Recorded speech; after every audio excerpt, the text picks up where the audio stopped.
Mother Teresa's life, dedicated to loving and helping the poor. Devoted, passionate, and loving are just some of the characteristics that describe a truly fantastic woman. Mother Teresa has changed the lives of so many people only for the better. In her lifetime, she had enormous accomplishments that are still recognized today. The charities she created are still growing and expanding all over the world. Mother Teresa was born on August 26, 1910 in Skopje, Yugoslavia.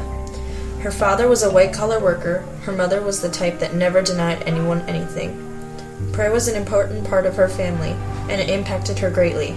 She was educated at the Sacred Heart Church, and she made her decision to pursue nunnery at age 18, knowing her inclination was towards the poor. She took her vows under the name of Saint Teresa in her religious life at first. She became known as Sister Teresa. Right away, she was sent to teach at St. Mary's School, part of the Loreto Convent. Father Celeste van Exem met Sister Teresa here while performing Mass and became her spiritual director and guide at a very important period in her life.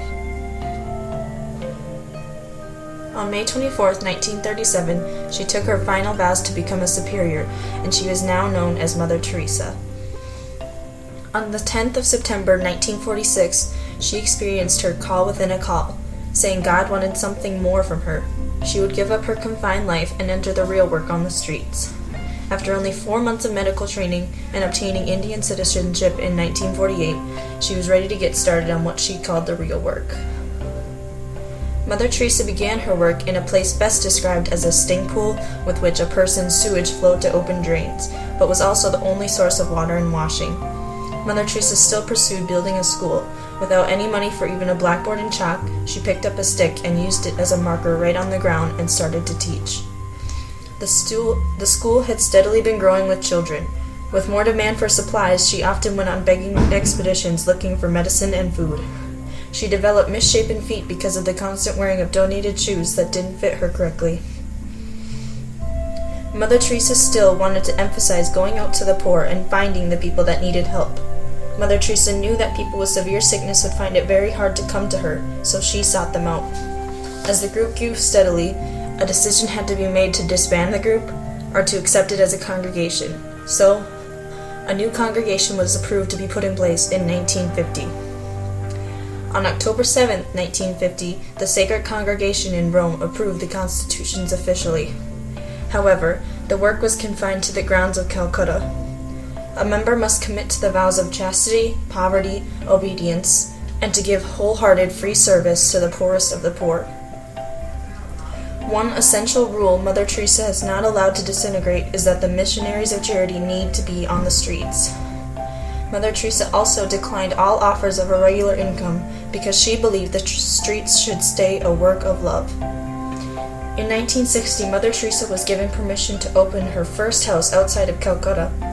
By 1991, the number had grown to 168 and is still growing today. With only a single telephone, Mother Teresa's efforts took root in almost everywhere in India and over 100 other countries in addition. She started a number of organizations to help the hungry, homeless, dying, patients in need of medical care, abandoned children, infants, the uneducated, but overall to bring love to all these suffering people.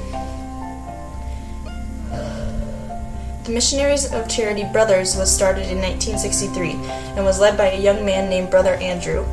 Brother Andrew eventually led them to spots on every continent and was succeeded in 1986. Mother Teresa had tried to step down more than once, 1973 being the first. Also in 1983 when she was severely sick for the first time. She had suffered from a weak chest and chronic cough since she was very young. After a dizzy spell in December of 1989, Mother Teresa sent a request for a successor to be elected. Since no one ordered the sisters not to vote for Mother Teresa, the results were unanimous to keep her in office. Nonetheless, she accepted, saying, "It's better to serve than to be served." After her retirement was forced because of health issues, the order chose Sister Nirmala as her successor on March 13, 1997. Recognizing all of Mother Teresa's awards and honors has proved to be quite difficult for many. She kept no count of the titles she won. She has received awards from top colleges, including honorary doctorates from Harvard University, Vishwavarta University, and the University of Shantiniketan. The first acknowledgments of her work, however, came from India. She was nominated for the remarkable Padma Shri on January 26, 1962. A person not born in India had never received this award before. Mother Teresa still put all her winnings back into her charity.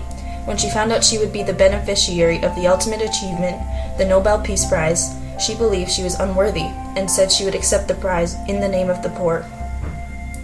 At this ceremony, on December 10, 1979, she gave a clear statement about her identity. By blood and origin, I am Albanian. My citizenship is Indian. I am a Catholic nun. As to my calling, I belong to the whole world. As to my heart, I belong entirely to the heart of Jesus. Mother Teresa died of a massive heart attack on the evening of September 5, 1997 at Calcutta. The process to declare her a saint began less than 2 years after her death. Pope John Paul II made a special exception to speed up the process of beatification. She was canonized on October 19, 2003, and she reached this position in the shortest time in the history of the Church. The amount of people alive today because of one woman's ideas is unbelievable. Not only the sick or hungry she helped, but the people she inspired. Mother Teresa undoubtedly made a positive impact on the world. Many people saw her as a mother, a friend, and a helper. A person in need can always be found and helped by the missionaries of charity. Her vision and work created physical and emotional relief for people all over the world.